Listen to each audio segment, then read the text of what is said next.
হবিগঞ্জের চুনারুঘাটে সরকারি আশ্রয়ণ প্রকল্পের একেবারে পাশ থেকে ড্রেজার বসিয়ে অবৈধভাবে বালু উত্তোলনের অভিযোগ উঠেছে।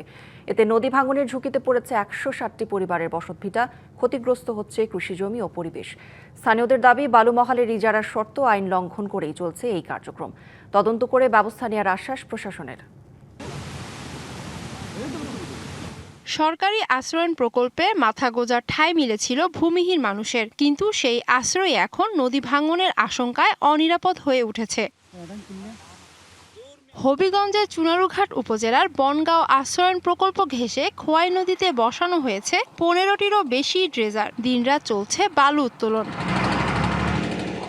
স্থানীয়দের অভিযোগ, রাজনৈতিক প্রভাব খাটিয়ে গত 2 মাস ধরে এই কার্যক্রম চালাচ্ছে রাজারবাজার বালু মহালের ইজারাদার প্রতিষ্ঠান। এরা কইছে আমরা সরকারিভাবে মাল আনছি, সরকারিভাবে তুলমু, তোমরা প্রতিবাদ করে রাখে, এরকম ধরনের হয় আর কি। চলতুনি ভাঙ্গে ভাঙ্গে যাইতাছি গেও ভাঙ্গে।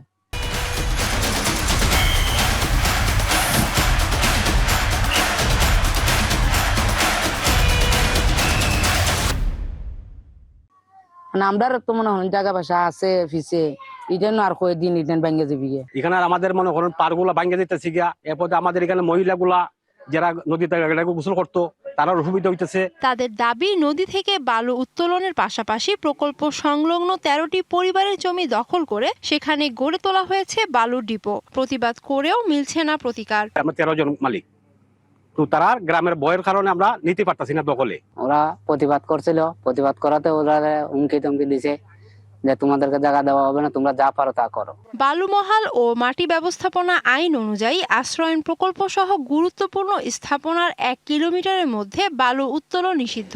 তবে সেই বিধিনিষেধ উপেক্ষা করেই চলছে ড্রেজার দিয়ে বালু উত্তোলন। যে জায়গা দেখাই দিছে ওই জায়গার ভিতরে আমরা মেশিন রেখে ওই কলাটা বাড়ায় নিয়ে এখানে আমরা বালু তুলতেছি। তাদেরকে বলছি আমরা যদি আমরা বালু তোলাতে এই ঘরের বা কারো কোনো ক্ষতি হয়, ক্ষতিপূরণ আমরা তাদেরকে দিব। অভিযোগ রয়েছে, ঘটনাস্থলে জেলা প্রশাসনের সীমানা নির্দেশক সাইনবোর্ডও নেই। অভিযোগের সত্যতা যাচাই করে আইন অনুযায়ী ব্যবস্থা নেওয়ার কথা জানায় জেলা প্রশাসন।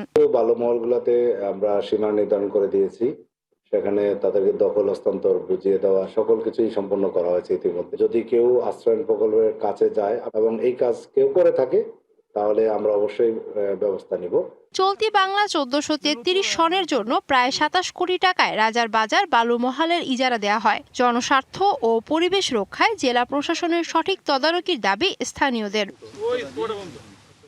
DBC news desk.